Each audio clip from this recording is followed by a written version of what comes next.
हाय दोस्तों, हमारे चैनल तैयारी नौकरी की पे आपका बहुत बहुत स्वागत है। और आज हम लेके आ गए हैं आपके लिए करंट अफेयर्स का सेशन, जो हमारा डेली आता है तैयारी नौकरी की चैनल पे। जो एमसीक्यूज होते हैं, करंट अफेयर्स, जो डेली के देश विदेश की खबरें होती हैं, उनसे जो हमारे एग्जाम के लिए जो जरूरी चीजें हैं उनका जो हम कंपाइल करके पूरे डिस्क्रिप्शन के साथ जो है हर चीज को डिफाइन करके जो है हम इसके लिए ले आते हैं।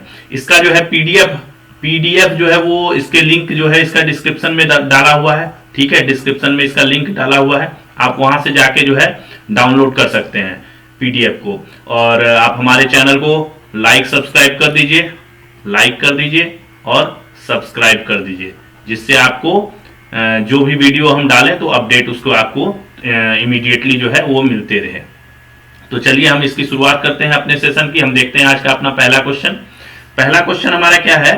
प्रधानमंत्री 16-17 दिसंबर को किस अफ्रीकी देश की पहली यात्रा करेंगे? यानी फर्स्ट बार जो है ये किसी अफ्रीकी देश में जा रहे हैं। 16 और 17 दिसंबर को यात्रा करेंगे, तो किसकी यात्रा कर रहे हैं? तो इसका उत्तर है इथियोपिया।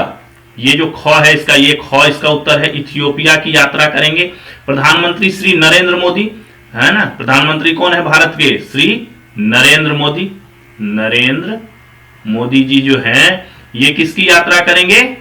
इथियोपिया की यात्रा करेंगे। डिस्क्रिप्शन देखिए, ये मैप मैंने डाल दिया है यहाँ पे। इथियोपिया आपको दिखाने के लिए, ये है इथियोपिया, ये वाला जो है ये है इथियोपिया, यहाँ पे ये इथियोपिया है। ठीक है, ये इसमें देखिए, ये जो हॉर्न ऑफ अफ्रीका है, द हॉर्न ऑफ अफ्रीका कहा जाता है, यानी है ना, ये अफ्रीका का जो मानचित्र है पूरे अफ्रीका महाद्वीप का, उसके जो है ये इरिट्रिया, इथियोपिया और जिबोटिया और सोमालिया मिलके जो है ये हॉर्न बनाते हैं। द हॉर्न ऑफ अफ्रीका कहा जाता है। हॉर्न मतलब क्या हुआ? सिंह के आकार का है ना, ये जो सिंह के आकार का है, ये वाला एरिया यहां से आपको दिख रहा होगा। ये वाला एरिया जो है ये इरिट्रिया, और ये वाला जो एरिया, ये एक प्रकार से ये सिंह का निर्माण करता है। तो ये वाला एरिया जो है, इसी में जो है ये इथियोपिया हो गया, ये इथियोपिया का सराउंडिंग्स हो गया, ये इथियोपिया है। तो चलिए डिटेल्स देखते हैं। प्रधानमंत्री नरेंद्र मोदी जो है 16-17 दिसंबर को जो है कहां? इथियोपिया के प्रधानमंत्री कौन है अभी? Doctor Abiy Ahmad Ali. उनके निमंत्रण पर जो है इथियोपिया की जो है प्रथम यात्रा कर रहे हैं। ठीक है, इससे पूर्व ये जो 16-17 दिसंबर से पहले जो है 15-16 दिसंबर को जो है जॉर्डन की यात्रा करेंगे। कहां की? जॉर्डन की यात्रा करेंगे। जॉर्डन के कौन है? महामहिम शाह अब्दुल्ला द्वितीय बिन अल हुसैन। महामहिम कौन है? शाह अब्दुल्ला द्वितीय बिन अल हुसैन के निमंत्रण पर जो है जॉर्डन की यात्रा करेंगे। प्रधानमंत्री की यह यात्रा दोनों देशों के राजनयिक संबंधों के स्थापना के 75वीं वर्षगांठ के अवसर पर हो रही है। 75 ईयर्स हो गए किसके? इंडिया और जॉर्डन, इंडिया प्लस जॉर्डन के संबंधों को कितने साल हो गए? 75 ईयर्स हो गए, 75 ईयर्स हो गए। उसी संबंधों के इसमें जो है वर्षगांठ के 75वीं वर्षगांठ के अवसर पर जो है प्रधानमंत्री जो है जॉर्डन की यात्रा करेंगे। यात्रा का अंतिम चरण में जो है ये प्रधानमंत्री ओमान की महामहिम किसको? सुल्तान हैथम बिन तारिक के निमंत्रण पर जो है ओमान की यात्रा करेंगे। यानी 15-16 को जो है पहले जॉर्डन जाएंगे, उसके बाद 16-17 को जो है इथियोपिया जाएंगे, और फिर 17-18 को जो है ये कहां जाएंगे? ओमान जाएंगे। ठीक है, यह प्रधानमंत्री की ओमान की दूसरी यात्रा है। ओमान इससे पहले प्रधानमंत्री गए हुए, ये दूसरी यात्रा है। यह यात्रा दोनों देशों के बीच 70 वर्ष का संबंध हो गया, राजनयिक संबंध। इंडिया प्लस ओमान कितने साल का हो गया? 70 ईयर्स का संबंध हो गया है, राजनयिक संबंध हो गए हैं।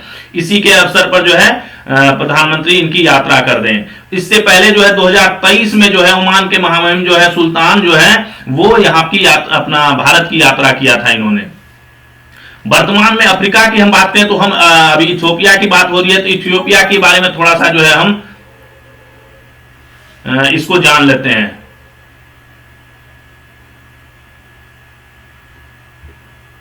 इथियोपिया की हम बात जो है वो कर लेते हैं। इथियोपिया क्या है? इथियोपिया हॉर्न ऑफ अफ्रीका में, हॉर्न ऑफ अफ्रीका, अभी मैंने आपको हॉर्न ऑफ अफ्रीका दिखाया था। ये देखिए, आपको मैंने फिर से हॉर्न ऑफ अफ्रीका ये दिखाता हूं। ये रहा हॉर्न ऑफ अफ्रीका, ये जो ये एरिया है, ये वाला एरिया जो है हॉर्न ऑफ अफ्रीका है। ठीक है, तो इथियोपिया क्या है, ये हॉर्न ऑफ अफ्रीका में स्थित भूमि से घिरा हुआ देश है, यानी इसका जो है समुद्र से कोई कांटेक्ट नहीं है, भूमि से घिरा हुआ है, स्थल रुद्ध देश है ये, स्थल रुद्ध क्या कहेंगे इसको, स्थल रुद्ध देश है, स्थल रुद्ध देश है ये, ठीक है। इसकी राजधानी कहां क्या है, अदीस अबाबा, इथियोपिया की राजधानी अदीस अबाबा है। क्षेत्रफल की दृष्टि से यह अफ्रीका का कहवा 10वां तथा जनसंख्या की दृष्टि से दूसरा देश है, जनसंख्या की दृष्टि से ये, पॉपुलेशन की दृष्टि से, पॉपुलेशन की दृष्टि से सेकेंड, किसमें, अफ्रीका में, अफ्रीका में ये सेकेंड है। पहला कौन है, पहला है नाइजीरिया, फर्स्ट है नाइजीरिया, नाइजीरिया, ठीक है। तो ये स्थलरुद्ध देश है, यह एक शाही राज्य था, पहले ये बहुत शाही राज्य था, परंतु क्या हुआ, इसमें क्षेत्रीयवाद और धार्मिक प्रतिद्वंदता इतनी हो गई कि उस कारण से ये बहुत कमजोर राष्ट्र हो गया। 1970 के दशक में जो है यहाँ टाइग्रे में जो है मेल्स जनाबी के नेतृत्व में जो है टाइग्रे पीपुल्स लिबरेशन फ्रंट ने सैन्य सरकार और उसकी नीतियों के खिलाफ जो है काफी विद्रोह किया था, ठीक है। इन्हीं सब विद्रोहों के, चाहे घरेलू विद्रोह हो गया, क्षेत्रीयता का बहुत ज्यादा विद्रोह हो गया, धार्मिक प्रतिद्वंदता हो गई इसमें, उन सब चीजों के कारण जो है ये देश जो है काफी पिछड़ गया। इरिट्रिया, इरिट्रिया इसका पहले पार्ट होता था, ये जो इरिट्रिया है जो इथियोपिया के बगल में बना हुआ है, जैसे अगर यहाँ पे इथियोपिया है तो इसके बगल में यहाँ पे इरिट्रिया है, तो ये जो है पहले इसी का पार्ट होता था, ये एक ही होता था। बट क्या हुआ, ये 1991 में जो है इथियोपिया से ये अलग हुआ तथा 1998 और 2000 के बीच युद्ध के कारण इनकी सीमाएं 2018 तक तनावपूर्ण रही और इन दोनों के बीच जो है फिर युद्ध भी होते रहा, काफी युद्ध होगा, युद्ध हुआ। और कब तक हुआ ये, 2018 तक जो है सीमा विवाद चलता रहा, 2018 तक जो है सीमा विवाद चला, सीमा विवाद, ठीक है। इन्होंने मिसाइल वगैरह भी इसके ऊपर दागे थे, ठीक है। अबी अहमद जो है ये 2018 में प्रधानमंत्री बने, जो अबी अहमद है वो 2018 से प्रधानमंत्री है, तथा इरिट्रिया के साथ सीमा विवाद को समाप्त करने के लिए इन्हें जो है शांति समझौता के कारण 2019 का नोबेल शांति पुरस्कार भी जो है इनको प्रदान किया गया है। जो प्रधानमंत्री हैं अबी अहमद, अबी अहमद, ठीक है, अबी अहमद, इनको जो है 2019 का जो है नोबेल शांति पुरस्कार भी मिला हुआ है, नोबेल शांति पुरस्कार, ठीक है। किस लिए मिला था, तो इन्होंने इरिट्रिया के साथ जो है सीमा विवाद समाप्त करने के लिए सीमा विवाद को समाप्त कर दिया था और शांति समझौता किया था, लेकिन उसके बाद भी थोड़ा बहुत जो है विवाद चलता रहा। तो ये है अभी इथियोपिया की कहानी। अगला क्वेश्चन देखिए, किस राज्य ने राज्य स्तरीय स्टेट लेवल की बात हो रही है, राज्य स्तरीय वाटर शेड महोत्सव 2025, वाटर शेड महोत्सव 2025 के दौरान जो है मिशन पुनरुत्थान लॉन्च किया है। मिशन पुनरुत्थान किसने किया है, तो यहां पे नागालैंड में अभी हुआ था, नागालैंड, घ इसका उत्तर है, नागालैंड में जो है अभी राज्य स्तरीय वाटर शेड महोत्सव का आयोजन किया गया था। कहां पे, नागालैंड के कोहिमा में सॉलिडेरिटी पार्क है वहां पे, वहां 8 से 10 दिसंबर को जो है ये उत्सव आयोजित किया गया। उसमें जो है मिशन पुनरुत्थान जो है लॉन्च किया गया। मिशन का उद्देश्य क्या है, क्या उद्देश्य है, गांवों को जल सुरक्षित और पर्यावरणीय रूप से मजबूत बनाना। बेसिकली किससे रिलेटेड, ये पानी से रिलेटेड है, पानी से रिलेटेड मिशन है, ठीक है, जल से रिलेटेड मिशन है। और पर्यावरण तो है ही, जल है तो पर्यावरण है, और इंक्लूड किससे है, ये पर्यावरण से रिलेटेड है, ठीक है। इसके तहत क्या होता है, प्राकृतिक जल स्रोतों की सुरक्षा, मिट्टी के स्वास्थ्य में सुधार, और क्या, ग्रामीण समुदायों को जल प्रबंधन के लिए सशक्त बनाना। जल प्रबंधन पे काम करेगा ये, ठीक है, पर्यावरण पे काम करेगा, जल प्रबंधन पे काम करेगा। क्या करेगा, मिट्टी के स्वास्थ्य में सुधार, मिट्टी के स्वास्थ्य में सुधार पे कार्य करेगा, स्वास्थ्य में सुधार पे कार्य करेगा, ठीक है, इस योजना के तहत, ठीक है। ग्रामीण समुदायों को, बेसिकली किसको, ग्रामीण को इसके बारे में विशेष जानकारी दी जाएगी, जागरूक बनाया जाएगा ग्रामीणों को, ठीक है। तो ये है मिशन पुनरुत्थान, किसके लिए, ये जल सुरक्षा और पर्यावरण के लिए जो है ये चलाया है नागालैंड ने। राष्ट्रीय हस्तशिल्प पुरस्कार। अभी हस्तशिल्प सप्ताह चल रहा था, कब से चलता है ये? 8 से 14 दिसंबर हर वर्ष चलता है क्या? हस्तशिल्प सप्ताह चलता है, ठीक है। तो इसमें जो है राष्ट्रीय हस्तशिल्प पुरस्कार की शुरुआत किस वर्ष की गई थी? तो किस वर्ष की गई? 1965 में जो है ये किया गया। 1965 इसका उत्तर है, 1965 में इसकी शुरुआत की गई। चलिए देखते हैं डिटेल्स। राष्ट्रीय हस्तशिल्प पुरस्कार की स्थापना 1965 में की गई। किसको दिया जाता है राष्ट्रीय हस्तशिल्प पुरस्कार? असाधारण शिल्पीकारों को। हस्तशिल्प है, शिल्पीकार जो है, कारीगर जो है, उनको दिया जाता है जिनकी विशिष्टता होती है, जिन्होंने क्या किया है? उत्कृष्ट कलात्मक उत्कृष्टता के माध्यम से भारत की सांस्कृतिक विरासत को समृद्ध किया है। इसमें एक जो है शिल्प गुरु पुरस्कार की शुरुआत हुई है। 2002 से जो है शिल्प गुरु पुरस्कार की शुरुआत हुई है, ठीक है। यह हस्तशिल्प क्षेत्र में सर्वोच्च राष्ट्रीय सम्मान है। सबसे बड़ा राष्ट्रीय सम्मान हस्तशिल्प का जो है वो शिल्प गुरु पुरस्कार है। गुरु है तो जो एकदम कारीगर है, एकदम बेस्ट है, उसको दिया जाता है। और द्वितीय कौशल और नवाचार सम्मानित करने के लिए दिया जाता है। प्रतिवर्ष 8 से 14 दिसंबर को जो है क्या मनाया जाता है? राष्ट्रीय हस्तशिल्प सप्ताह मनाया जाता है। अभी मैंने बताया 8 से 14 दिसंबर हर वर्ष मनाया जाता है, ठीक है। इस दौरान इस बार जो है 9 दिसंबर को जो है विज्ञान भवन में जो है 2023 एवं 24 के लिए हस्तशिल्प पुरस्कार जो है प्रदान किया गया। 2023 के लिए भी दिया गया, 2024 के लिए भी दिया गया। किसने दिया? राष्ट्रपति ने। राष्ट्रपति ने दिया। कौन है राष्ट्रपति? श्रीमती द्रौपदी मुर्मू। इन्होंने ये पुरस्कार जो है, इनको पुरस्कार से सम्मानित किया गया। 2023 में 2024 के लिए कुल टोटल 48 पुरस्कार दिए गए। 12 जो है शिल्प गुरु पुरस्कार दिया गया। 6 एक साल का, 6 2023 का, 6 दे गया 2023 का, और 6 दे दिया 2024 का, ठीक है। शिल्प गुरु पुरस्कार 36 राष्ट्रीय पुरस्कार, जिनमें 2 डिजाइन और नवाचार पुरस्कार जो है वो शामिल है। पुरस्कार विजेताओं में कितनी महिला कारीगर थी? 20 महिला कारीगर है। और कार्यक्रम का आयोजन वस्त्र मंत्रालय द्वारा कौन किया? वस्त्र मंत्रालय। कौन करता है इसका कार्यक्रम का आयोजन? वस्त्र मंत्रालय। वस्त्र मंत्रालय करता है इस कार्यक्रम का आयोजन, ठीक है। अब हम पुरस्कारों के बारे में देख लेते हैं, किसको किसको मिला। 2023 का जो शिल्प गुरु पुरस्कार है ये इंपॉर्टेंट है, क्योंकि कम लोगों को मिलता है, तो इससे ज्यादा क्वेश्चंस जो है आते हैं। तो उत्तर प्रदेश की जो है माधुरी मिश्रा को इनको कलात्मक वस्त्र यानी बटिक प्रिंटिंग में जो है इनको दिया गया। अजीत कुमार दास ये है पश्चिम बंगाल के, इनको हस्तचित्रित वस्त्र यानी कपड़ों पर हस्तचित्रित करने के लिए। सुधीर कुमार महाराणा पट्टचित्र पेंटिंग, ठीक है, उड़ीसा के हैं। डी शिवम्मा चमड़े की कठपुतली की कला आंध्र प्रदेश के हैं। डोलोन कुंडू मंडल टेराकोटा पश्चिम बंगाल। और खत्री गुलाम हुसैन उमर को जो है कलात्मक वस्त्र यानी बांधनी के लिए गुजरात की जो है इनको जो है ये सब पुरस्कार जो है ये दिया गया। ये टोटल 6 हैं, इनको जो है 2023 के लिए दिया गया है। और 2024 की बात करें तो 2024 के लिए भी ये 6 को दिया गया है। 2024 के लिए तो ये 6 में है। पहले कमलेश शर्मा वुड क्राफ्ट के लिए, मेज पर जो है तराकासी का काम जो करते हैं, वुड क्राफ्ट लकड़ी वाला काम राजस्थान के। सुभाष अरोरा मेटल क्राफ्ट है, ढोकरा क्राफ्ट जो हरियाणा का है। शाहीन अंजुम लकड़ी का शिल्प, ज्वेलरी बॉक्स वगैरह ये बनाती हैं, दिल्ली की हैं। मोहम्मद दिलसाद लकड़ी की नक्काशी, शीशम लकड़ी का केंद्र मेज बनाते हैं, ठीक है, उत्तर प्रदेश के हैं। टेरिक पॉल क्ले मॉडलिंग, भगवान कृष्ण का इन्होंने स्वरूप बनाया है, पश्चिम बंगाल के हैं। और शोभा रानी पोद्दार जो है जूट क्राफ्ट यानी देवी दुर्गा पश्चिम बंगाल की जो है इनको जो है ये पुरस्कार प्रदान किया गया है। तो ये 6 कैटेगरी में 6 अलग अलग लोगों को 2024 का और 6 अलग अलग लोगों को 2023 का जो है ये पुरस्कार प्रदान किया गया है।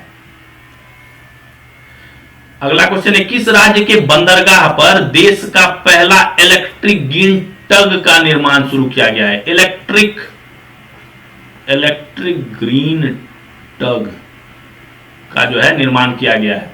कहां पे किया गया, किस जगह पे किया गया? तो ये गुजरात में, गुजरात में इसका काम किया गया। गुजरात में कहां पे? कांडला पोर्ट है, कांडला बंदरगाह है ना, कांडला बंदरगाह है, ठीक है।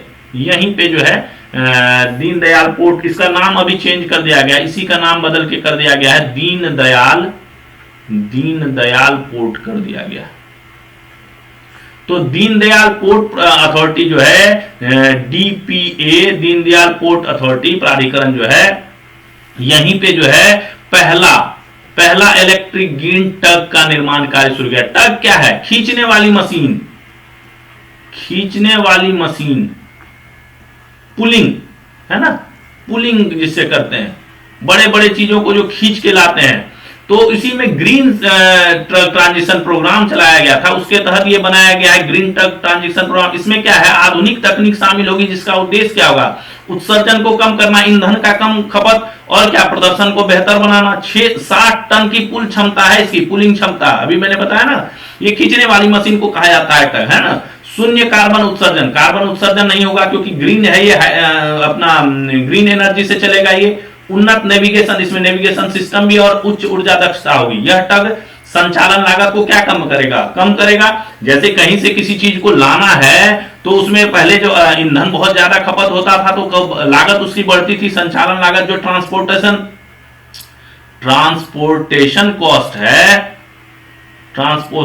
कॉस्ट है वो बढ़ता था, वो अब क्या होगा? वो अब घटेगा। ट्रांसपोर्टेशन कॉस्ट जो है वो घट जाएगा। सरकार का लक्ष्य क्या है? 2030 तक जो है 50 ऐसे ग्रीन टग को शामिल करने का है, जिसके पहले 24 से 27 में जो है 16 जो है अभी शामिल किए जाएंगे। अंतर्राष्ट्रीय तटस्थता दिवस, ठीक है ना, तटस्थ रहना, तटस्थ, न्यूट्रल, ठीक है। न्यूट्रल रहना यानी कोई भी, ना किसी का पक्ष लेना, ना किसी का कुछ कहना, एकदम न्यूट्रल रहना। तो ये दिवस कब मनाया जाता है? तो 12 दिसंबर को जो है, ख इसका उत्तर है, 12 दिसंबर को जो है ये दिवस मनाया जाता है। विश्लेषण देखिए, 12 दिसंबर को जो है हर वर्ष अंतर्राष्ट्रीय तटस्थता दिवस जो है वो मनाया जाता है। यह दिवस देशों के बीच तटस्थता और बिना किसी का पक्ष लिए शांति बनाए रखने के लिए सिद्धांत पर आधारित है। यह दिन कब? 2 फरवरी 2017 को यूएनजीए द्वारा सर्वसम्मति से प्रस्ताव पारित करने के बाद घोषित किया गया था। 2017 से 2 फरवरी 2017 से चल रहा है ये, ठीक है। प्रस्ताव किसने लाया था? इसका प्रस्ताव तुर्कमेनिस्तान ने लाया था, और 12 दिसंबर को जो है ये अस्थाई तटस्थ देश का इसको दर्जा भी मिला हुआ है। अस्थाई तटस्थ देश का दर्जा किसको मिला हुआ है? तुर्कमेनिस्तान को, तुर्कमेनिस्तान। इसी ने ये प्रस्ताव भी लाया था, और इसी को जो है ये देश का दर्जा भी यूएनजीए ने जो है दिया है। यूएन चार्टर का आर्टिकल 2 क्या कहता है? देशों को विवादों का शांतिपूर्ण समाधान करना है तथा बल प्रयोग या धमकी से जो है बचना चाहिए, ठीक है। यानी कोई भी विवाद होता है, अगर कोई विवाद होता है तो उसको शांतिपूर्ण निपटारा किया जाए, उसका शांतिपूर्ण। कोई धमकी या बल प्रयोग या लड़ाई झगड़े से बचना है। क्या है? लड़ाई झगड़े से बचना, लड़ाई झगड़े से बचना। अंतर्राष्ट्रीय सार्वभौमिक स्वास्थ्य कवरेज दिवस क्या है? इंटरनेशनल यूनिवर्सल हेल्थ कवरेज, ठीक है, कवरेज डे, ठीक है। International universal health coverage day कब मनाया जाता है? 11, 12, 13 दिसंबर, 15 दिसंबर। तो 12 दिसंबर को यह मनाया जाता है हर वर्ष। यूनिवर्सल हेल्थ कवरेज यानी सार्वभौमिक स्वास्थ्य कवरेज, यानी सभी का अधिकार है।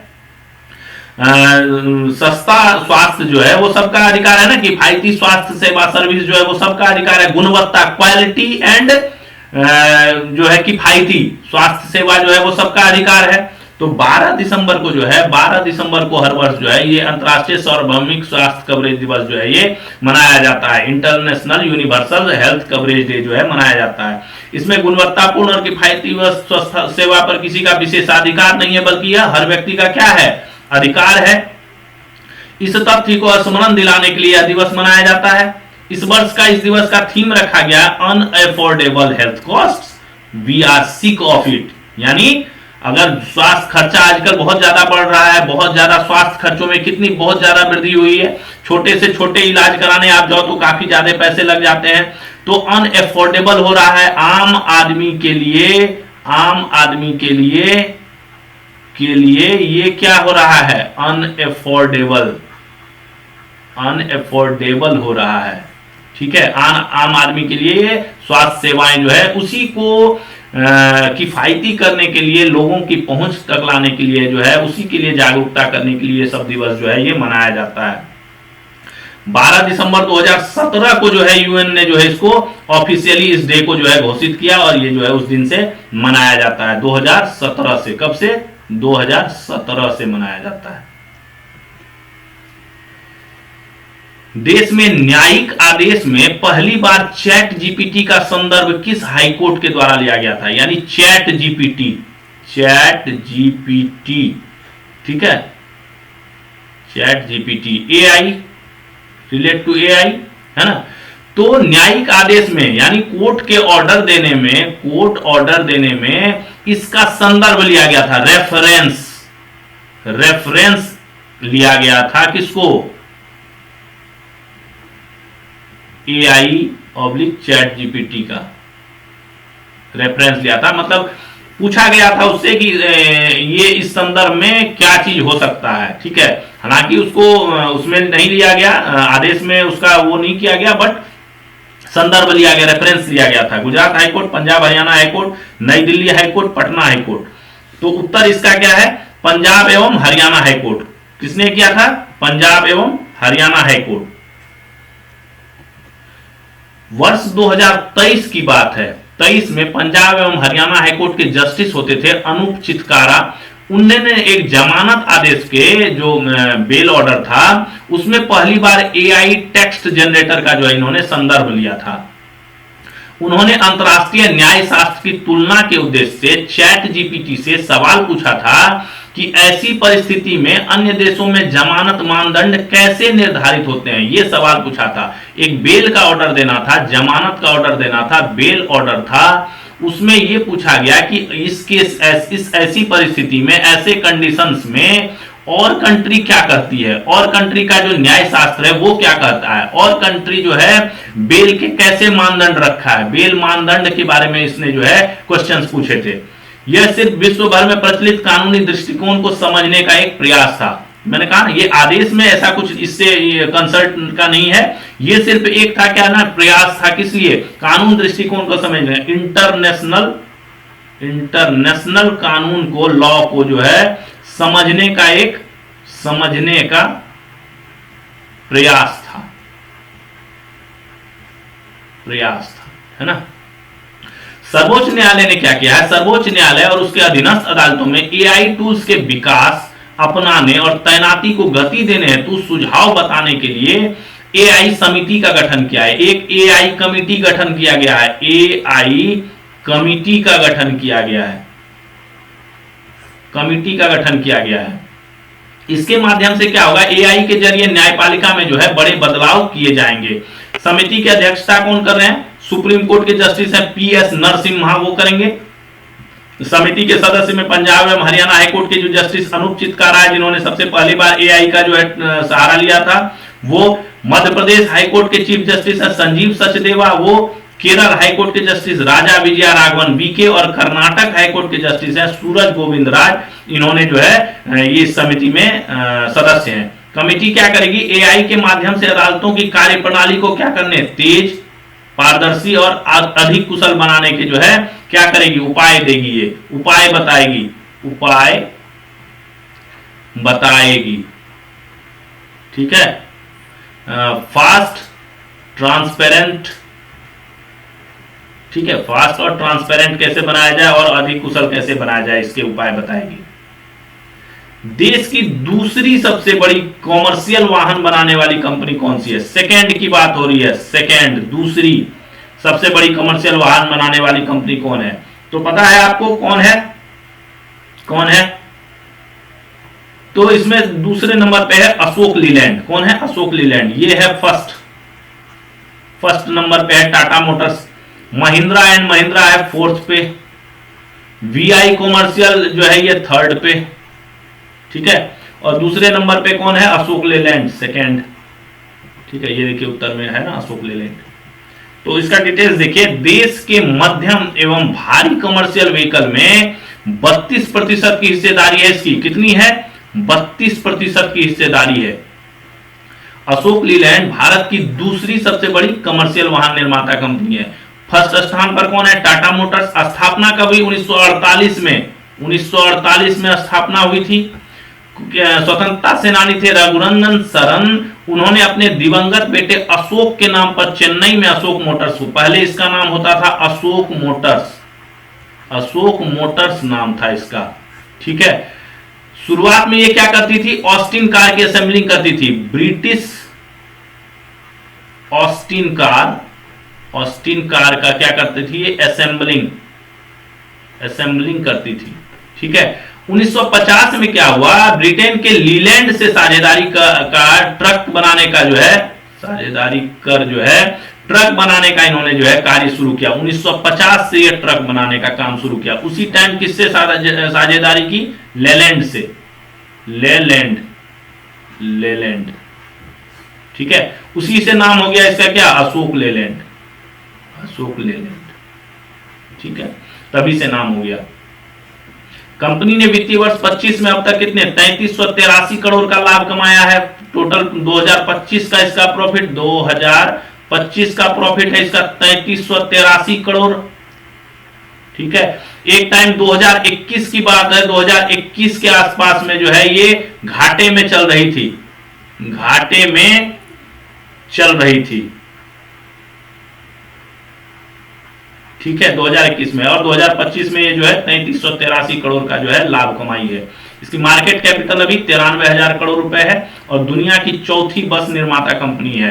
भारत की दूसरी, इंडिया की सेकेंड और वर्ल्ड की ये अपना दुनिया की चौथी बस निर्माता, बस मैन्युफैक्चरर में, बस में ये फोर्थ है, ठीक है। कंपनी उत्तर प्रदेश में ईवी का प्लांट लगाने जा रही, कंपनी जो है उत्तर प्रदेश में जो है अपना ईवी यानी इलेक्ट्रॉनिक व्हीकल का प्लांट जो है वो लगाएगी। किस देश ने वैश्विक टैलेंट को आकर्षित करने के लिए 15 अप्रैल 2026 से नए पीआर नियम, परमानेंट रेसिडेंसी, परमानेंट रेसिडेंसी नियम लागू करने का फैसला लिया है, ठीक है। जापान, अमेरिका, रूस, ब्रिटेन, किसने लिए फैसला लिया है, तो रूस ने ये फैसला लिया है। रूस ने अभी जो है इसके लिए फैसला लिया। रूस का कहना है, रूस जो है स्किल्ड विदेशी नागरिकों के लिए जो है 15 अप्रैल 26 से आसान निवास प्रक्रिया शुरू करने जा रहा है। यह स्कीम क्या करेगी, विदेशी विशेषज्ञों को 3 साल का अस्थायी निवास या सीधा अस्थायी निवास देता है, यानी टेम्पोररी भी देगा, टेम्पोररी भी देगा, परमानेंट भी देगा, दोनों चीज देगा। किसको देगा, स्किल्ड को देगा, सिर्फ स्किल्ड को देगा। स्किल्ड ये किसको मानता है, इसमें इसने 6 कैटेगरी डिस्क्राइब करी है। किसको मानता है, विज्ञान है ना, टेक्नोलॉजी, उद्योग, एजुकेशन, स्पोर्ट्स एंड कल्चर। इन क्षेत्रों के जो स्किल्ड हैं, यही 6 क्षेत्र को जो है इसने मुख्य रूप से चुना है। उसके स्किल्ड स्पेशलिस्ट को जो है इसने ये यहां पे ये सुविधा देगा। ये जो योजना है इसके तहत आवेदकों को 1 साल का बिजनेस वीजा मिलेगा, ठीक है। इस वीजा पर वे क्या करेंगे, रूस में जाकर निवास का आवेदन शुरू कर सकेंगे और रूस की इस नई नीति से वहां भारतीय पेशेवरों की संख्या बढ़ने की उम्मीद है। रूस में अभी कितने 60 से 63 हजार जो है भारतीय निवास कर रहे हैं रूस में 60 से 63 हजार भारतीय निवास करते हैं, ठीक है। और इससे जो है एक अभी मोबिलिटी का जो इनका समझौता हुआ था, मोबिलिटी समझौते के तहत रूस ने क्या कहा था कि 10 लाख भारत के कितने 10 लाख लोगों को जो है स्किल्ड लोगों को जो है स्किल्ड को जो है वहां रोजगार देगा, को रोजगार देगा, इसने कहा था रोजगार देगा। अभी जो समझौता हुआ था रूस के राष्ट्रपति जो पुतिन आए थे उसमें भी ये समझौता हुआ था, इससे पहले भी रूस ने ये चर्चा किया हुआ है। तो उसी के हिस्से के रूप में इसको जो है देखा जा रहा है। नुपी लाल नुपी लाल स्मारक किस राज्य में स्थित है? नुपी लाल। तो उत्तर है इसका मणिपुर। मणिपुर में ये स्थित है, मणिपुर में, है ना। नुपी लाल के बारे में जानते हैं। मणिपुर के इम्फाल में नुपी लाल स्मारक है। यह स्मारक 1904 और 1939 में ब्रिटिश उपनिवेशवाद के बाद विरुद्ध हुए विद्रोह में मणिपुरी महिलाओं के बलिदान की स्मृति है। किसकी है? महिलाओं के बलिदान को समर्पित है। ठीक है। इसे ये जो है ना 12 दिसंबर को हर वर्ष जो है नुपी लाल दिवस भी मनाया जाता है। नुपी लाल का मत या उसे वहां पे अपना मणिपुर में जो है उसे नुपी लैन नुमित भी कहते हैं, यानी महिलाओं का युद्ध दिवस भी कहा जाता है। नुपी लाल आंदोलन जो है वो मणिपुर के इतिहास में महत्वपूर्ण आंदोलन में से एक है। इस आंदोलन ने 1940 के दशक की शुरुआत में मणिपुर में राजनीतिक, सामाजिक और आर्थिक सुधारों के बीज बोए। पहला 2 बार हुआ था, 2 बार यह आंदोलन हुआ। ठीक है। पहला आंदोलन कब हुआ? 1904 में। फर्स्ट हुआ था 1904 में, दूसरा हुआ 1939 में, सेकेंड। ठीक है। तो 1904 में क्या हुआ? लालूप प्रणाली, एक उस टाइम जो है लालूप प्रणाली थी। लालूप प्रणाली, ये प्रणाली क्या थी? कर्नल मैक्सवेल होते थे उस टाइम में। उन्होंने एक नियम लगा दिया था कि जनता जो है वो राजा के लिए जो है 30 दिन जो है काम करने के बाद 30 में जो है 10 दिन फ्री में काम करेगी। 30 + 10 फ्री।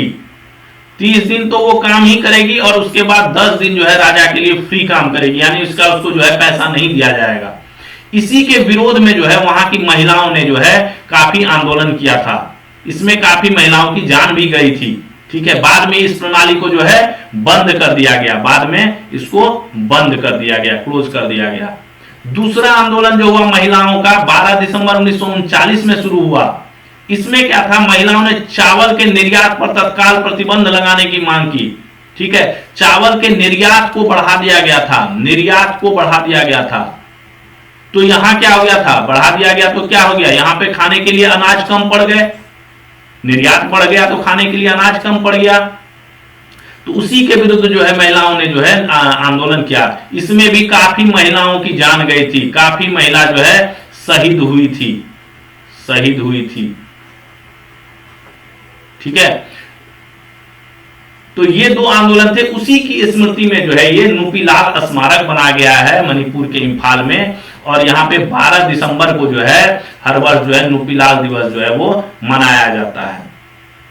एक और इशू है इसका मणिपुर का, जिसको हम देख लीजिए, इससे जो है ये इंपॉर्टेंट है। 1819 से 1826 के बीच मणिपुर में हुए बर्मा का जो आक्रमण हुआ था, इस अवधि को क्या कहा जाता है? 7 वर्षीय विनाश काल कहा जाता है।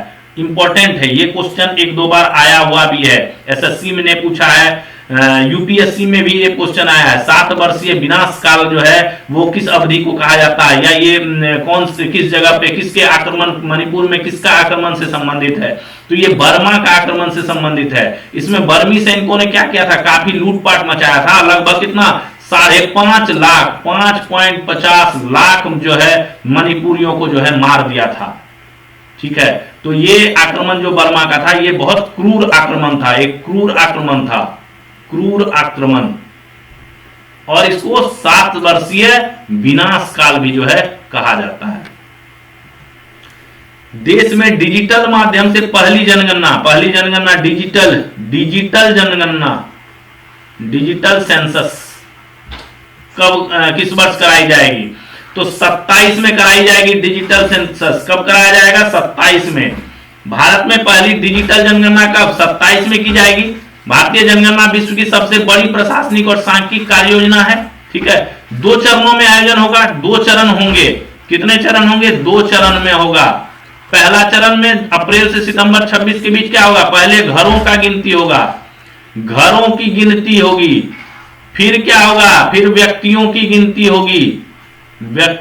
गिनती होगी। 2 चरण होगा। पहले चरण में आवास का गिनती किया जाएगा और दूसरे चरण में फरवरी 27 में जनसंख्या की गणना की जाएगी। बट कुछ प्रदेश जैसे लद्दाख और जम्मू कश्मीर जहां पे बर्फ से प्रभावित क्षेत्र हैं और हिमाचल उत्तराखंड के राज्यों के लिए सितंबर 26 में ही ये जनगणना जो कर ली जाएगी, व्यक्तियों की गणना ये जो है पहले ही कर ली जाएगी। लगभग 30 लाख कर्मचारी जो है इसमें जो है पार्ट लेंगे।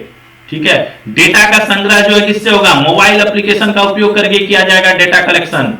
जनगणना प्रक्रिया को वास्तविक समय आधार पर प्रबंधित निगरानी मैनेज और निगरानी के लिए census management and monitoring system नामक पोर्टल तैयार किया गया है। Census management and monitoring system CMMS, ठीक है, CMMS जो है वो तैयार किया गया है पोर्टल।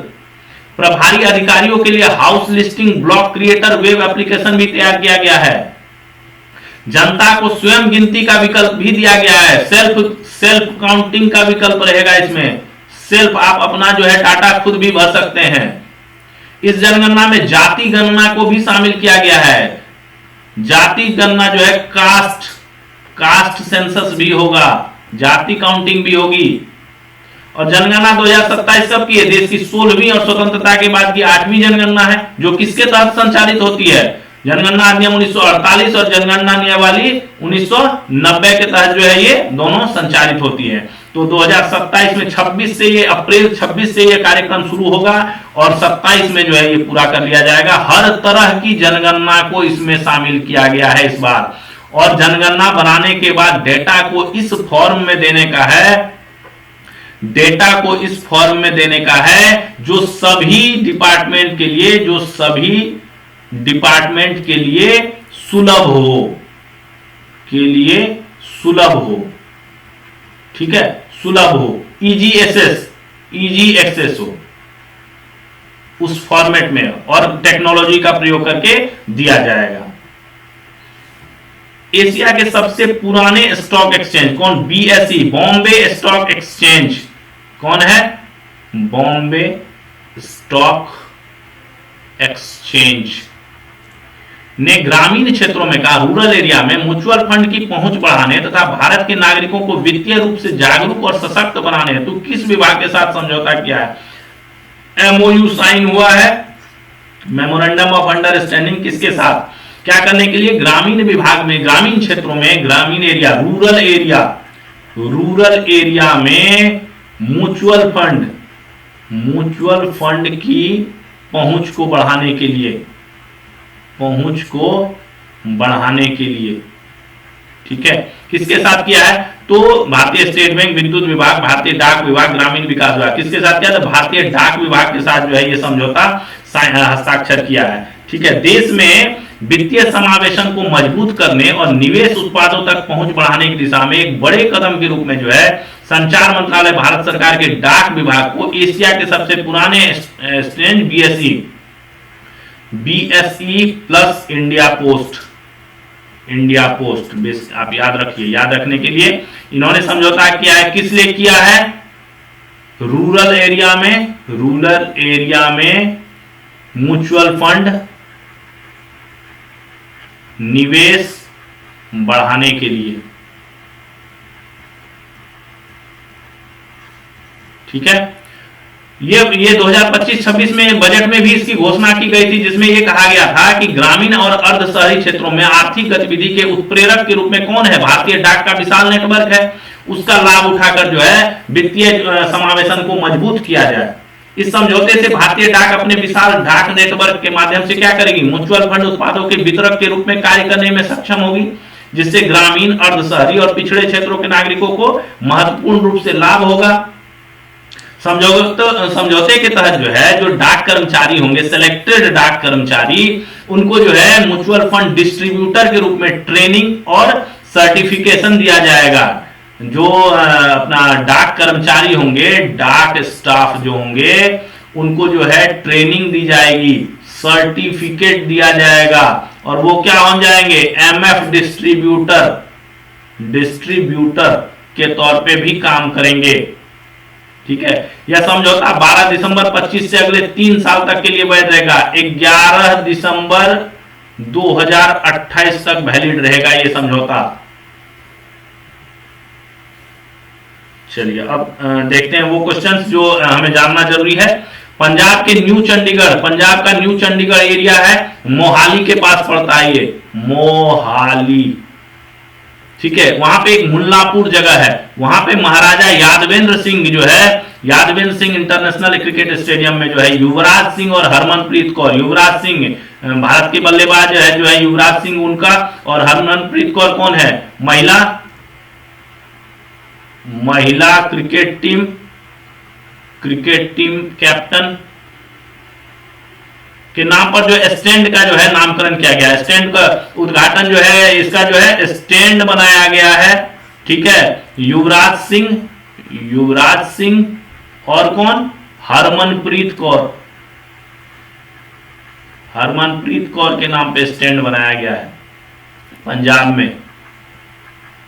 न्यू स्टेडियम है ये, नया स्टेडियम है, पहला फर्स्ट इंटरनेशनल मैच खेला गया, उससे पहले इसका उद्घाटन हुआ है, ठीक है। 11 दिसंबर को पहला पुरुष इंटरनेशनल, फर्स्ट मेंस इंटरनेशनल, ठीक है। और भारत और दक्षिण अफ्रीका के बीच खेला गया, जिसमें क्या हुआ, भारत हार गया, ठीक है।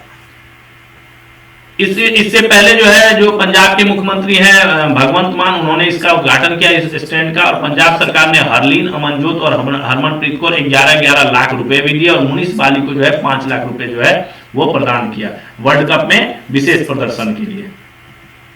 सुप्रीम कोर्ट के एक आदेश के तहत कोविड-19 के दौरान ड्यूटी करते हुए जान गंवाने वाले सभी प्राइवेट या सरकारी डॉक्टरों के परिवारों को प्रधानमंत्री गरीब कल्याण योजना के तहत जो है 50 लाख रुपए का बीमा मिलेगा, इंश्योरेंस।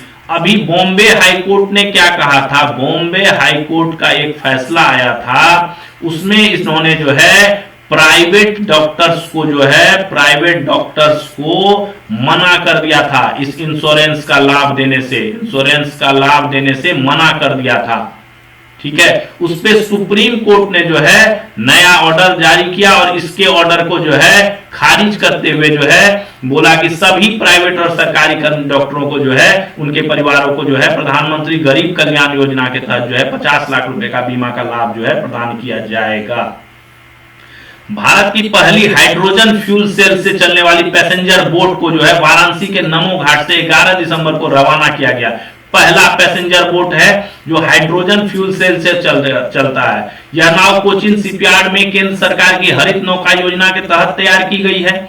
इससे पहले चीन, नॉर्वे, नीदरलैंड, जापान जैसे देश जो है इस तरह की नौका जो है इस्तेमाल कर रहे हैं ऑलरेडी, ठीक है। पहला हाइड्रोजन से चलने वाला है, हाइड्रोजन फ्यूल पैसेंजर बोट है ये, ठीक है। अमेरिकी बैंक कौन, जेपी मॉर्गन क्या कर रही है, भारत के पुणे में जो है अपनी चौथी ब्रांच खोलेगा।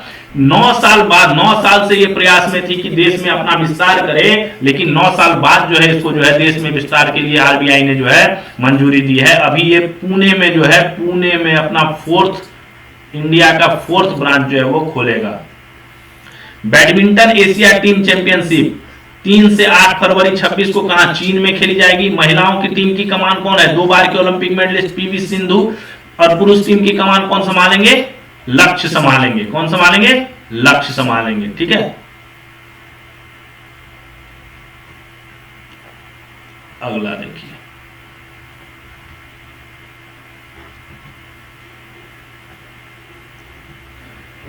पुरुष अंडर 19 वनडे वर्ल्ड कप का आयोजन,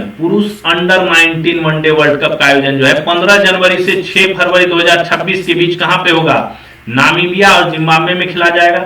विगत 2024 में जो हुआ था विश्व कप, उसके विजेता कौन थे, ऑस्ट्रेलिया की टीम है, जिसने किसको हराया था, भारत को हराया था, ठीक है। ऑस्ट्रेलिया डिफेंडिंग चैंपियन है, भारत रनर अप रह गया था, है ना। तो पुरुष का ये अंडर 19 का वनडे का वर्ल्ड कप है। भारत और दक्षिण अफ्रीका के बीच 5 मैचों का T20 सीरीज हुआ था। 5 मैच का T20 सीरीज चल रहा है। T20 दूसरा मैच में जो है भारत हार गया। पहला मैच भारत जीत गया था, फर्स्ट इंडिया जीता, सेकेंड कौन जीता, एसए जीता, साउथ अफ्रीका जीत दिया। दूसरे मुकाबले में दक्षिण अफ्रीका ने 51 रन से हरा दिया, बहुत रनों से अंतर से हराया, जो भारत की घरेलू मैदान पर यह सबसे बड़ी हार है T20 में, ठीक है। इससे पहले 2022 में भी दक्षिण अफ्रीका ने ही भारत को 49 रनों से हराया था, उस रिकॉर्ड को भी तोड़ के 51 रनों से भारत हार गया, ठीक है। प्लेयर ऑफ द मैच कौन थे? क्विंटन डिकॉक रहे प्लेयर ऑफ द मैच। ये मैच कहां पे खेला गया? ये मैच हुआ था न्यू चंडीगढ़ में ये मैच हुआ था। नया स्टेडियम बना जो Yadavendra Singh international stadium, Yadavendra Singh international stadium में ये मैच हुआ। पहला फर्स्ट पुरुष इंटरनेशनल मैच था ये। अंडर 19 एशिया कप टूर्नामेंट आयोजन 12 दिसंबर से शुरू हो गया, 21 दिसंबर तक दुबई में किया जा रहा है। भारतीय टीम के कप्तान कौन है? आयुष म्हात्रे। वैभव जायसवाल पे बहुत नजर है, जायसवाल का नहीं है, वैभव सूर्यवंशी पे पहला मैच यूएई के साथ हुआ था, यूएई के साथ, उसमें जो है इन्होंने शतक बना दिया, ठीक है। इस साल ये काफी ज्यादा शतक लगाया है इन्होंने, हर जो भी मुकाबले अंडर 19 हो, जो T20 का जो घरेलू कप होते हैं उनमें, रणजी ट्रॉफी हो, इन सभी में इसने जो है शतक लगाया और काफी अच्छा प्रदर्शन जो है वो किया है। बुल्गारिया के प्रधानमंत्री, बुल्गारिया में काफी अभी जो है भ्रष्टाचार से त्रस्त जनता ने जो है आंदोलन किया, उसके जो प्रधानमंत्री रोसेन जेलियाजकोव थे, उन्होंने जो है इस प्रदर्शन के दबाव में आकर अपना इस्तीफा दे दिया है। 2021 के बाद यहाँ 7 बार अभी तक चुनाव हो गया है, 2021 यानी 4 साल में 7 बार चुनाव हो गया है, ठीक है। या इनके ऊपर आरोप था, भ्रष्टाचार का काफी ज्यादा आरोप था, और यहाँ पे लाखों करोड़ों लोगों ने प्रदर्शन किया, करोड़ों लोगों ने लगातार प्रदर्शन किया, लगातार, ठीक है, बुल्गारिया में। अमेरिका ने क्या किया है? पाकिस्तान के F-16 लड़ाकू फाइटर जेट्स के लिए लगभग 5800 करोड़ रुपए के बड़े अपग्रेड पैकेज को मंजूरी दी है, ठीक है। अमेरिका प्लस पाक, अमेरिका आ गया है पाकिस्तान के पक्ष में। इस पैकेज में क्या है? Link 16 data link system, crypto उपकरण मिलेगा, ट्रेनिंग मिलेगी, सिमुलेटर मिलेंगे और स्पेयर पार्ट्स मिलेंगे। ये सबसे अहम लिंक है लिंक 16 डेटा लिंक, ठीक है, जो नाटो देशों को सुरक्षित युद्ध संचार नेटवर्क है। ये जो नाटो देश है उनके सुरक्षित, ये जो है एक युद्ध संचार नेटवर्क है ये, ठीक है, उसका एक्सेस जो है इसको जो है दे दिया गया है। यह रियल टाइम जानकारी, लक्ष्य की पहचान, हथियार संचालन और जैमिंग से सुरक्षा देता है। इसके उपरांत पाकिस्तानी वायुसेना के पुराने F-16 विमानों की सेवा अवधि कब तक बढ़ जाएगी? 15 साल बढ़ जाएगी। इनके फाइटर जेट्स जो है, फाइटर जेट्स 2040 तक जो है अब काम करेंगे। और लिंक 16 जैसी तकनीक जो है पाकिस्तान को अमेरिकी स्तर की युद्ध सूचना प्रणाली तक जो है पहुंच देगी, जिससे सीमा पर निगरानी, समन्वित हमले और इंटरसेप्शन की क्षमता काफी बढ़ जाएगी। काफी इंपॉर्टेंट इशू जो है ये है, इंपॉर्टेंट काम हो गया है पाकिस्तान का अमेरिका ने, ठीक है। भारत अभी रूसी और इजरायली सिस्टम का उपयोग करता है, ठीक है, और इसने जो है अभी अमेरिका के जो है जो सूचना नेटवर्क है उस तक अपनी जो है पहुंच बना ली है। केंद्रीय भारतीय भाषा संस्थान, ठीक है, और भारतीय विज्ञान संस्थान बेंगलोर में है, इसका मुख्यालय बेंगलोर ने मिलकर जो है 22 क्षेत्रीय भाषाओं के संवर्धन हेतु क्या भाषा सागर नामक जो है एक ऐप चलाया और स्वयं नामक एक पोर्टल बनाया है। इनके माध्यम से विद्यार्थी क्या करेंगे? भाषा की बुनियादी संरचना, पठन, लेखन व बोलचाल सीखते हैं, ठीक है। भाषा सागर ऐप के जरिए जिस भाषा में आप सहज हों उसे आधार बनाकर आप दूसरी भाषा जो है वो पढ़ना, लिखना और बोलना जो है सीख सकते हैं। ये भाषा सागर ऐप भाषा के संवर्धन के लिए, भाषा के विकास में जो है क्षेत्रीय भाषा, विशेषकर कौन? क्षेत्रीय भाषा का विकास, ठीक है। अमेरिकी राष्ट्रपति ने क्या किया है? $10 लाख की ट्रंप गोल्ड कार्ड योजना शुरू कर दी है, ठीक है। यह एक वीजा कार्यक्रम, एक वीजा का प्रोग्राम है जिसमें क्या करेगा? अप्रवासियों को अमेरिकी नागरिकता प्राप्त करने का एक मार्ग प्रदान करता है। इसके तहत कुछ फीस रख दी है इन्होंने, रकम रख दी है, वो रकम जमा करके जो है वहां का जो है अमेरिकी नागरिकता प्राप्त करने का एक रास्ता, प्रोसेस खोला है इन्होंने, जिसको ट्रंप गोल्ड कार्ड योजना का नाम दिया गया है, ठीक है। कीमत इसकी है किसी व्यक्ति के लिए $10 लाख, और जो कोई कंपनियां प्रायोजित करती हैं विदेशी कंपनी, उसके लिए $20 लाख का रेट रखा गया है। गोल्ड कार्ड के धारक 5 वर्ष बाद अमेरिकी नागरिक बनने के पात्र होंगे। 5 साल बाद जो है वो अमेरिका नागरिक का जो है पात्र हो जाएंगे। उससे पहले इनको जो ये पैसे जमा करने पड़ेंगे और उनको जो है इस योजना का तभी लाभ मिलेगा। बांग्लादेश में 13वां राष्ट्रीय संसदीय चुनाव एवं जनमत संग्रह 12 फरवरी 26 को किया जाएगा। इलेक्शन डेट्स घोषित हो गए हैं। इलेक्शन डेट्स है ना।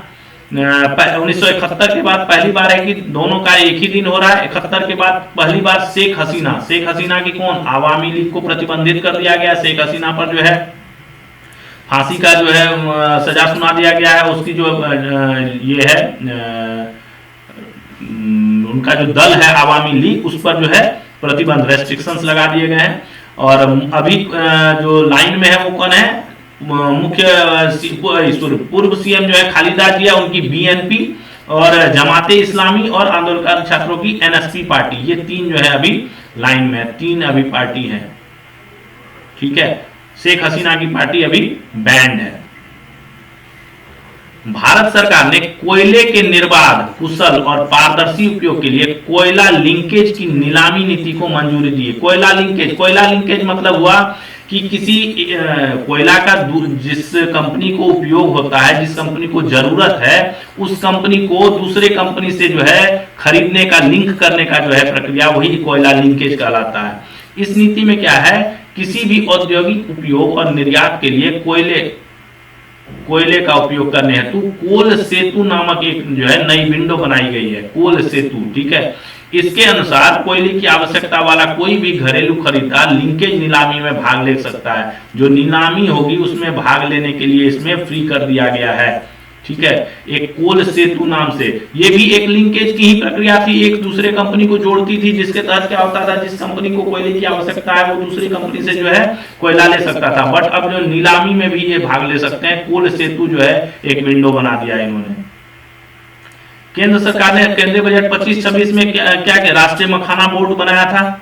ठीक है, 25-26 की घोषणा को प्रधानमंत्री ने इसका उद्घाटन कब किया, 15 सितंबर 25 को बिहार में बोर्ड को आरंभ किया था। यह भारत के मखाना क्षेत्र को मजबूत और आधुनिक बनाने की दिशा में कदम था।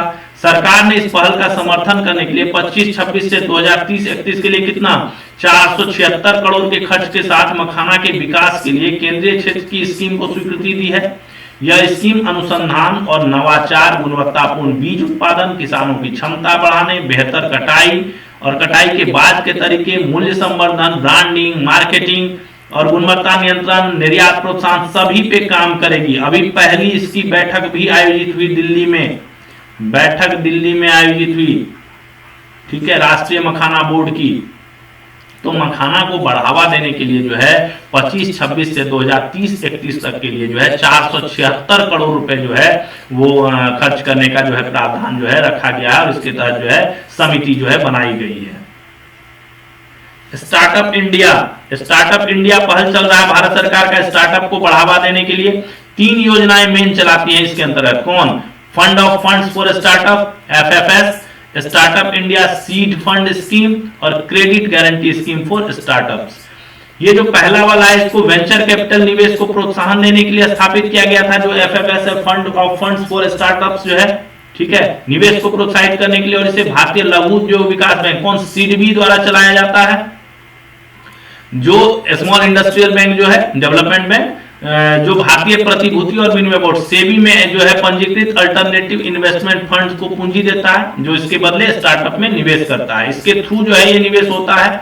ठीक है, और दूसरा जो SISFS जो है, SISFS ये वाला जो startup India seed fund scheme है, ये वाला, इसमें जो है ये इंक्यूबेटर के माध्यम से जो है सीड स्टेज स्टार्टअप्स को वित्तीय मदद करता है, जो एकदम बिल्कुल लो लेवल में है, सीड स्टेज पे है, बिल्कुल उत्पत्ति वाले स्टेज पे है, उस स्टेज को जो है ये फाइनेंशियल सपोर्ट देता है। ये 1 अप्रैल 2021 से लागू है। और तीसरा वाला जो है ये credit guarantee scheme for startup, CGSS, ये CGSS जो है ये योग्य वित्तीय संस्थानों यानी के माध्यम से स्टार्टअप्स को बिना गारंटी के लोन देने के लिए लागू किया गया है। CGSS को राष्ट्रीय ऋण guarantee trustee company NCGTC limited की ओर से शुरू किया गया और 1 अप्रैल 23 से जो है ये चालू है। यानी बिना किसी गारंटी के कोई स्टार्टअप अगर खोलता है तो उसको ऋण देने के लिए जो है ये CGSS जो है ये बनाया गया है। भारत सरकार ने जुलाई 2015 में डिजिटल इंडिया कार्यक्रम की शुरुआत की थी। डिजिटल इंडिया कार्यक्रम, डिजिटल इंडिया चल रहा है, काफी ये है हर चीज को डिजिटलाइज करने के लिए। इस कार्यक्रम का मूल उद्देश्य 3 परस्पर जुड़े लक्ष्यों को बढ़ावा देना क्या था? डिजिटल बुनियादी ढांचे को मजबूत करना, सरकारी सेवाओं डिजिटल रूप से प्रदान करना और डिजिटल साक्षरता लिटरेसी को जो है और रोजगार को जरिए नागरिकों को मजबूत बनाना। इसमें कौन कौन से कार्यक्रम है? जो बहुत सारे कार्यक्रम हैं, जिसमें से मेन कौन है? सुरक्षित दस्तावेजों के लिए डिजी लॉकर, आप जानते होंगे डिजी लॉकर, हम लोग खोलते भी हैं डिजी लॉकर में, अपना सारा चीज रखते हैं। कैशलेस लेन देन के लिए कौन? एकीकृत भुगतान interface, UPI unified payment interface. Mobile apps के जरिए डिजिटल सेवाओं तक पहुंच के लिए नए युग के शासन के लिए एकीकृत मोबाइल एप्लीकेशन क्या? यूएमएएनजी उमंग ऐप आप खोलिए, इस पे आपको सारी सरकारी विभागों के मैक्सिमम सरकारी विभागों के आपको जो है वो मिल जाएंगे, प्लेटफॉर्म्स मिल जाएंगे। टीकाकरण प्रबंधन के लिए क्या हुआ था? कोविन चला था, जब कोविड चल रहा था कोविन, ठीक है, कोविन। और खरीद में पात्रता के लिए सरकारी ई मार्केट, जो गवर्नमेंट के परचेज होते हैं, परचेज के लिए क्या चला है? जेम ई मार्केट प्लेस, कौन? GEM, government e market place, ठीक है, ये सब चल रहे हैं। देश के ग्रामीण, पहाड़ी और दूरस्थ क्षेत्रों में रहने वाले नागरिकों के लिए सूचना प्रौद्योगिकी को सुलभ बनाने हेतु सरकार द्वारा उठाए गए प्रमुख कदमों की जानकारी इस प्रकार है। जो ग्रामीण इलाके हैं, पहाड़ी इलाके हैं, दूरस्थ इलाके हैं, उनके नागरिकों के लिए जो है सूचना प्रौद्योगिकी को सुलभ बनाने के लिए भी सरकार काफी काम कर रही है। उसमें क्या क्या है देखिए, आप बताते हैं आपको। सामान्य सेवा केंद्र चलाया जा रहा है। यह ग्राम स्तरीय उद्यमों के माध्यम से ग्रामीण क्षेत्रों में अंतिम मील तक संपर्क को बढ़ाते हुए CSC डिजिटल माध्यम से सरकारी और व्यावसायिक सेवाएं प्रदान कर रहे हैं।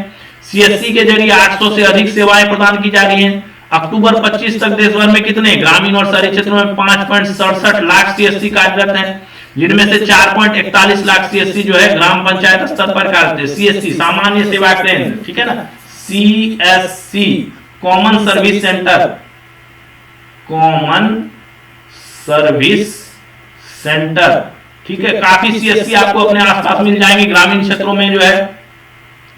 दूसरा क्या चलता है? PMG दिशा, प्रधानमंत्री ग्रामीण डिजिटल साक्षरता अभियान। PMG दिशा नाम से है कि शुरुआत देश भर में क्या 6 करोड़ ग्रामीण परिवारों, प्रति परिवार एक व्यक्ति को जो है डिजिटल साक्षरता पहुंचाने के उद्देश्य से इसकी स्थापना की गई थी। इस योजना की शुरुआत की गई थी अभियान की। देश भर में 6.39 करोड़ व्यक्तियों को जो है अभी तक ट्रेंड कर दिया गया है। और ये योजना जो है ये बंद हो गई है। ये पीएम अपना दिशा योजना जो है ये क्लोज हो गई है। कब क्लोज हो गई? 31 मार्च 24 को ही समाप्त हो गई। इसके जो टारगेट थे वो अचीव हो गए और सबसे बड़ी ये विश्व की सबसे बड़ी डिजिटल साक्षरता का पहल में से एक बन गई है, ठीक है। और इसके तहत जो इन्होंने लक्ष्य रखा था वो जो है पूरा कर लिया गया। अगला क्या है? गांवों को इंटरनेट से जोड़ता भारत नेट इंपॉर्टेंट। सभी ग्राम पंचायतों और गांवों को ब्रॉडबैंड कनेक्टिविटी प्रदान करने के लिए जो टेलीकम्युनिकेशन डिपार्टमेंट है उसने भारत नेट परियोजना लागू कर रहा है। भारत नेट परियोजना के तहत क्या है? निर्मित बुनियादी ढांचा एक राष्ट्रीय संपत्ति है जो सेवा प्रदाताओं के लिए बिना किसी भेदभाव के सुलभ है और इसका उपयोग wifi, hotspot, fibre to the home connection, leased line जैसी ब्रॉडबैंड सेवाएं प्रदान करने के लिए किया गया है। अक्टूबर 25 तक के जो आंकड़े हैं उसके अनुसार भारत नेट परियोजना के तहत 2,14,843 ग्राम पंचायतों को सेवा के लिए तैयार किया जा चुका है। फ्यूचर स्किल्स प्राइम, ये टॉपिक आज से 2-3 दिन पहले भी सेशन में था। फ्यूचर स्किल्स प्राइम क्या है? उद्योग में कौशल की कमी को दूर करने के लिए MEITY, ठीक है, किसने?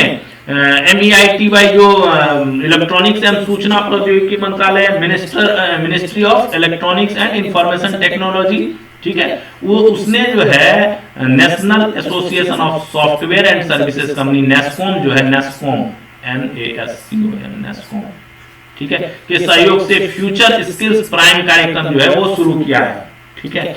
इस पहल का मकसद क्या है? नई और उभरती प्रौद्योगिकियों में व्यक्तियों को कौशल प्रदान करना, उनका पुनः कौशल विकास करना और उनके कौशल को उन्नत करना।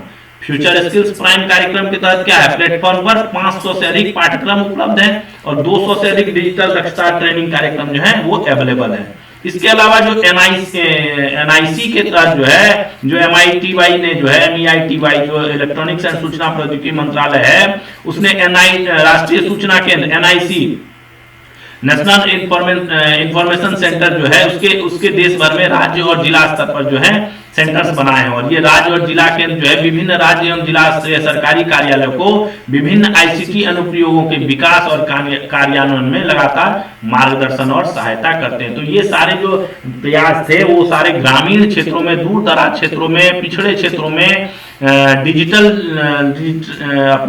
इंडिया का जो मिशन है उसको बढ़ाने के लिए जो है ये कार्यक्रम किए जा रहे हैं।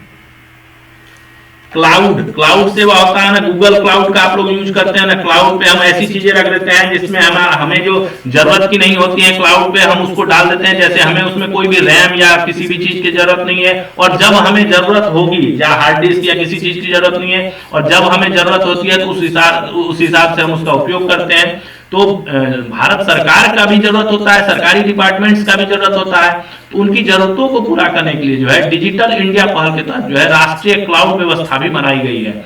GI क्लाउड नाम से है, गवर्नमेंट ऑफ इंडिया क्लाउड, जिसे क्या मेघराज नाम दिया गया है। ये ई गवर्नेंस सेवाओं के वितरण के लिए सुरक्षित, स्केलेबल और सशक्त क्लाउड सुविधाएं प्रदान करता है। GI क्लाउड यानी मेघराज जो है, इसकी प्रमुख विशेषता क्या है, ईजी है, स्केलेबिलिटी है, प्रति उपयोग भुगतान प्रणाली है, स्वसेवा प्रावधान है, अनुप्रयोगों की तीव्र तैनाती और मांग पर आधारित सेवाओं का प्रावधान भी शामिल है। NIC जो है ये विभिन्न मंत्रालयों विभागों को क्लाउड सेवाएं प्रदान करता है। NIC भी ये सब सेवाएं प्रदान करता है और आज तक 2170 जो है मंत्रालय और विभागों ने अपने क्लाउड आधारित अनुप्रयोगों को मेघराज पर जो है होस्ट किया है। अभी तक 2170 डिपार्टमेंट्स और मिनिस्ट्री जो है अपने क्लाउड आधारित अनुप्रयोगों को मेघराज पर होस्ट किया है। केंद्रीय राज्य मंत्रालय विभाग को क्लाउड जरूरतों को पूरा करने के लिए इलेक्ट्रॉनिक्स एवं सूचना प्रौद्योगिकी मंत्रालय ने 26 क्लाउड सेवा प्रदाताओं को क्लाउड सेवाओं के लिए सूचीबद्ध किया हुआ है। केनिया के नैरोबी में क्या हुआ है, संयुक्त राष्ट्र पर्यावरण सभा UN7 के 7वें सत्र में जो है जंगल की आग के वैश्विक प्रबंधन को मजबूत करने संबंधी भारत के प्रस्ताव को जो है अपनाया गया है। भारत ने एक प्रस्ताव रखा था कि जंगल की आग जो है वो वैश्विक प्रबंधन में को जो मजबूत किया जाए, इसके लिए जंगल की आग से जो काफी नुकसान होता है, करोड़ों एकड़ भूमि जो है वो नष्ट हो जाती है और वन्य जीव को बहुत नुकसान होता है। इस प्रस्ताव का उद्देश्य ग्लोबल फायर मैनेजमेंट हब के तहत चल रही वैश्विक गतिविधियों को मजबूत करना है। इसके लिए इन बातों का आह्वान किया है। क्या क्या कहा गया, अंतर्राष्ट्रीय सहयोग को सुदृढ़ बनाया जाए, क्षेत्रीय और वैश्विक सहयोग को बढ़ावा दिया जाए, ज्ञान का आदान प्रदान और क्षमता निर्माण की जाए, राष्ट्रीय और क्षेत्रीय कार्य योजनाओं के लिए जो है समर्थन किया जाए और अंतर्राष्ट्रीय वित्त पोषण सुविधाओं को जो है आसान उपलब्धता दी जाए इससे निपटने के लिए। वित्तीय सेवा विभाग, ठीक है, ने दिसंबर 25 से वित्तीय संस्थान संवाद कार्यक्रम भी शुरू किया है। एक कार्यक्रम ने वित्तीय संस्थान संवाद कार्यक्रम शुरू किया है। इसके तहत क्या है, CP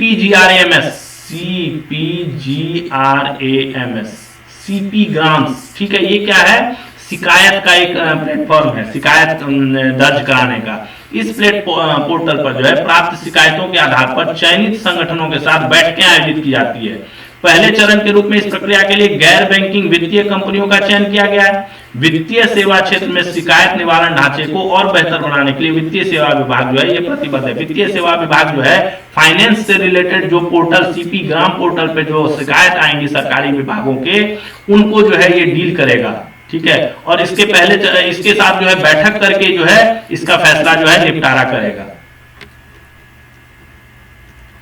भारत सरकार ने क्या किया, रोम में आयोजित हो रहा था क्या, IFAD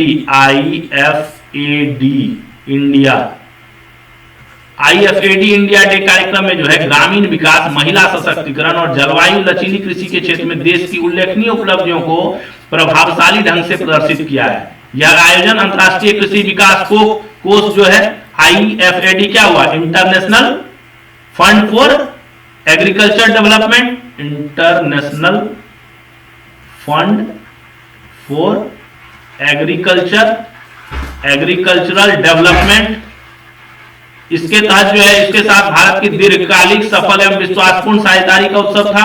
भारत और IFD ने पिछले 48 वर्षों में मिलकर 36 ग्रामीण विकास परियोजनाओं को सहायता प्रदान किया है और उनकी कुल लागत जो है 4.4 अरब अमेरिकी डॉलर रही है। जिसमें से क्या क्या मेन कौन है? मेघालय में 45,000 से अधिक ग्रामीण उद्यमियों के लिए बाजार पहुंच को बनाना। महाराष्ट्र में जो है महिलाओं को रोजगार के लिए दिया गया है फंड। जम्मू और कश्मीर में 3 लाख छोटे सीमांत किसानों के लिए जलवायु परिवर्तन के प्रति लचीलापन। और उत्तराखंड में आय बढ़ाने के प्रवासन, यानी मेघालय, महाराष्ट्र, जम्मू कश्मीर और उत्तराखंड, इन सब जगह पर जो है ये 4.4 अरब अमेरिकी डॉलर के तहत जो है सहायता प्राप्त प्रदान की गई है। तो ये था हमारा आज का सेशन। आपको आज का सेशन कैसा लगा जरूर कमेंट करें, प्लीज कमेंट आज का सेशन आपको कैसा लगा। ठीक है, इसका PDF जो है वो आपको कहां पे मिलेगा? लिंक दिया हुआ है टेलीग्राम का, उस चैनल पे आप जुड़ जाइए, वहां पे आपको जो है मिल जाएगा PDF। ठीक है, ये चैनल कैसा लगा जरूर बताएं और अपना जो है इसको शेयर करें फ्रेंड्स के साथ शेयर करें इसको। चैनल को सब्सक्राइब करें जिससे आपको इमीडिएट सारे वीडियो जो हैं वो मिलते रहे। तो इसी आशा के साथ कि आप अपनी तैयारी को बेहतरीन तरीके से जारी रख रहे होंगे और अपना तैयारी में पूरे अपने दम शोर लगा रहे होंगे, तो हमारे तरफ से आपको बहुत बहुत विशेष। और फिर हम कल मिलेंगे नए सेशन के साथ और अपनी तैयारी को इसी तरह जारी रखिए। तो फिर मिलते हैं अगले सेशन में, तब तक के लिए जय हिंद।